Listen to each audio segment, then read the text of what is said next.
তো হ্যালো, এখন বাজে হচ্ছে 12:53 দুপুর। কাল রাত্রে হঠাৎ করে আমরা আবার সেই হঠাৎ প্ল্যান আমাদের ঝটিকা সফরে আমরা এসেছি দীঘাতে। তো জাস্ট এই প্ল্যানটা আমাদের এরকমভাবে হতো আজ থেকে 4 বছর আগে। 4 বছর বাদ আমরা আবার দীঘা এসেছি।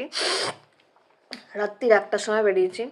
ঘুরে ঘুরে ঘুরে ঘুরে মন্দারমণি, তাজপুর, শঙ্করপুর সব কিছু ঘুরে ফাইনালি আমরা দীঘায় এসে একদম টায়ার্ড হয়ে ঘুমিয়ে এই জাস্ট ঘুম থেকে উঠলাম।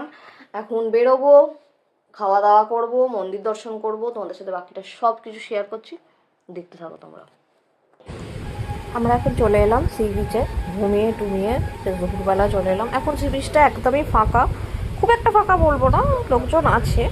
দীঘাতে সারা বছরই লোক থাকে, যাই হয়ে যাচ্ছে, শীত গ্রীষ্ম বর্ষা দীঘাই ভরসা, তো সারা বছরই লোক থাকে। তো আমি এখন এসেছি অ্যাকচুয়ালি গোপালকে গঙ্গা গঙ্গা বলছি সমুদ্রে স্নান করানোর জন্য। তো প্রথমবার এসেছি আমি গোপালকে নিয়ে, তো ওকে চান করাবো না সমুদ্রে, তা তো হয় না, তাই জন্য আমি গোপালকে নিয়ে এলাম সমুদ্রে চানটা করাবো বলে। তো অপেক্ষা করছি একটু সামান্য ঢেউয়ের জন্য।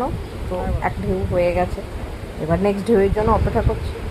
ওকে চানটা করিয়ে, ওকে পরিষ্কার করিয়ে একটুখানি সমুদ্রের ধারে বসিয়ে তারপরে আমি হোটেলে ব্যাক করব। ওকে খেতে দিয়ে, গোপালকে খেতে দেবো, গপু খাবে, তারপর আমরা দুজন বেরোবো। তো গোপালের চান হয়ে গেছে, একটুখানি সমুদ্র দর্শন করিয়ে গোপালকে রেখে আমরা একটুখানি ঘুরতে বেরোলাম এদিক ওদিক, খাওয়ার জন্য খাবো, একটুখানি ঘুরবো। আর এই হলো দীঘার জগন্নাথ ধাম, জগন্নাথ মন্দির। বাইরে থেকে তো অসাধারণ লাগছে। আমরা যাব সন্ধ্যাবেলা যাব জগন্নাথ মন্দির দর্শন করতে, তো এখন বাইরে থেকেই দর্শন করে নিলাম। তো একটুখানি এদিক ওদিক ঘুরে আমরা গেলাম মোহনাতে। মোহনা 4 বছরে অনেক চেঞ্জ হয়ে গেছে। লাস্ট 4 বছর আগে এসেছিলাম, এত দোকানপাট ছিল না মোহনার ধারে, আমি তো দেখিনি, অন্তত জানি না।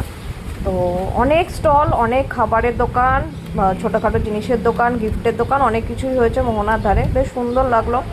একটুখানি আমিও সমুদ্র জলে পা ডুবিয়ে নিলাম, একটুখানি ঢেউ খেয়ে নিলাম, মানে একটুখানি আনন্দ করে নিলাম সমুদ্রে নিয়ে। এরপর ব্যাক করবো হোটেলে, একটুখানি রেস্ট নেবো, রেস্ট নিয়ে সন্ধ্যাবেলা বেরোবো।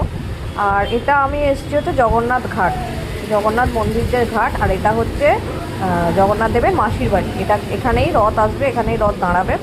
এটা হচ্ছে জগন্নাথ দেবের মাসির বাড়ি, নতুন নতুন এটা হয়েছে। তো যারা এসছো তারা তো জানো, আমি আজ এবারে প্রথম এলাম, মানে জগন্নাথ মন্দির উদ্বোধনের পর আমরাই প্রথম এলাম।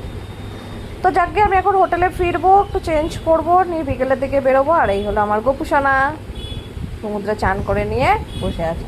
তো চলো, তোমাদের সাথে আবার নেক্সট ব্লগে দেখা হচ্ছে।